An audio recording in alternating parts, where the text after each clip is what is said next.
ओडिशा में बारगढ़ जिले के गोड़भगा में रहने वाली 38 वर्षीय जयंती प्रधान एक प्रगतिशील किसान हैं। उन्होंने धान और गेहूं की सामान्य खेती को छोड़कर एकीकृत खेती के मॉडल को अपनाया है, जिससे उन्हें अच्छी आमदनी हो रही है। इलाके में उनके खेतों को गोपाल बायोटेक एग्रो फार्म के नाम से जाना जाता है। जयंती ने अपने सफर के बारे में बताया।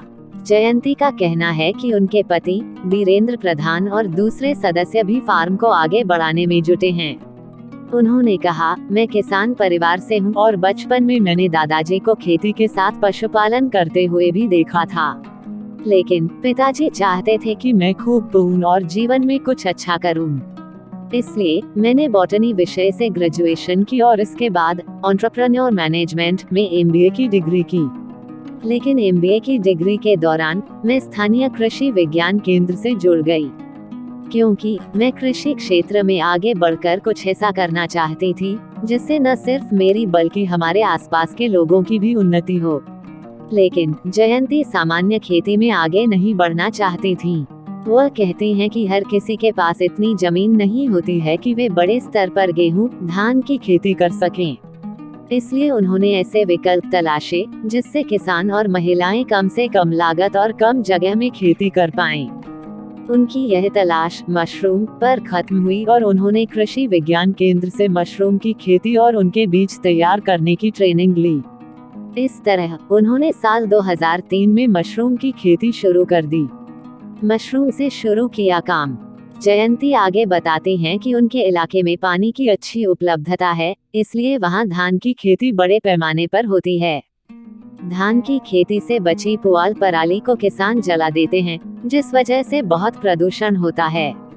इसलिए जब उन्होंने मशरूम उगाने शुरू किए तो इन्हीं पुआलों का इस्तेमाल किया। धान की पुआल के बेड बनाकर जो मशरूम उगाई जाती है उसे पैरा मशरूम, पैडी स्ट्रॉ या चाइनीज मशरूम कहते हैं। बहुत से किसान जहां ओयस्टर और बटन मशरूम उगाते हैं, वहां जयंती ने पैडी स्ट्रॉ मशरूम उगाने की शुरुआत की, ताकि उनकी लागत कम हो और पर्यावरण संरक्षण भी हो सके। धान के किसानों के लिए जो पुआल बेकार कचरे के सामान थी, वह जयंती के लिए मशरूम उगाने का मुफ्त साधन बन गई। मशरूम की खेती तो उन्होंने शुरू कर दी, लेकिन इसकी मार्केटिंग करना कोई आसान काम नहीं था। उन्होंने लगभग 6-7 महीने लोगों को मुफ्त में मशरूम बांटी, जिससे उनके अधिक ग्राहक बनने लगे और स्थानीय बाजारों में उनके मशरूम की मांग बढ़ गई। मशरूम की मार्केटिंग करते करते वो बहुत से किसानों और महिलाओं से भी जुड़ गईं। जयंती ने उन सभी को मशरूम की खेती के बारे में बताया और ट्रेनिंग दी। उन्होंने कहा, मैंने छोटे स्तर पर शुरुआत की। मशरूम की खेती से जो भी कमाई होने लगी, उसे मैं अपना काम बढ़ाने के लिए इन्वेस्ट करती रही। मुझे कृषि विज्ञान केंद्र का साथ मिला और मैं गांव-गांव जाकर भी लोगों को मशरूम की ट्रेनिंग देने लगी। हमने अलग अलग गांवों में 100 से ज्यादा महिला समूह बनाए। प्रत्येक समूह में 8 से 10 महिलाएं रहती थीं। वो आगे बताते हैं कि 3-4 बार मशरूम की फसल लेने के बाद पुआल का रंग एकदम काला हो जाता है। ज्यादातर मशरूम किसान पुआल को फेंक देते हैं, लेकिन जयंती ने पुआल को फेंकने की बजाय इसका इस्तेमाल वर्मी कंपोस्ट यूनिट में किया। केचुआ खाद बनाने के लिए भूसी पुआल की जरूरत होती है, लेकिन जयंती ने इसके लिए खेती के बाद बचने वाले पुआल को इस्तेमाल करना शुरू कर दिया।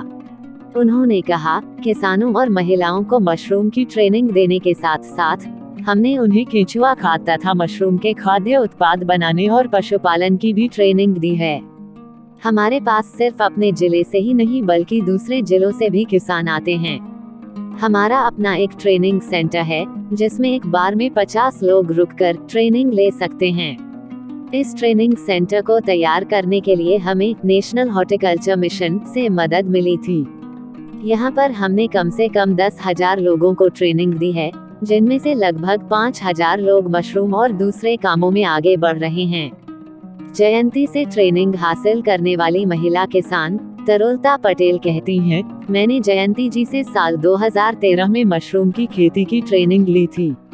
उनसे ट्रेनिंग लेकर मैंने पैरा मशरूम और ओयस्टर मशरूम की खेती शुरू की। मैंने अपने घर के बाहर खाली पड़ी जमीन पर ही सेटअप करके काम शुरू किया था।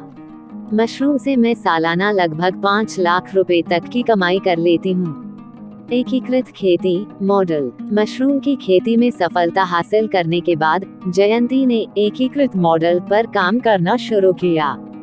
2008 में उनकी शादी कालाहांडी के बीरेंद्र प्रधान से हुई, जो एक सरकारी नौकरी करते थे। लेकिन 2013 में उन्होंने अपनी नौकरी छोड़कर कृषि की राह अपना ली। बीरेंद्र बताते हैं, मैं खुद भी किसान परिवार से हूँ। मैंने MBA किया है और Tata institute of social sciences, Mumbai से सोशल वेलफेयर में भी एक कोर्स किया है। इसके बाद मैंने कई सामाजिक संगठनों के साथ काम किया और फिर मुझे जिला ग्रामीण विकास एजेंसी DRDA में सरकारी नौकरी मिली। लेकिन अपनी जमीन से हमेशा मेरा जुड़ाव रहा और जयंती के आने के बाद मुझे यह महसूस हुआ कि खेती में ही आगे बढ़ा जाए।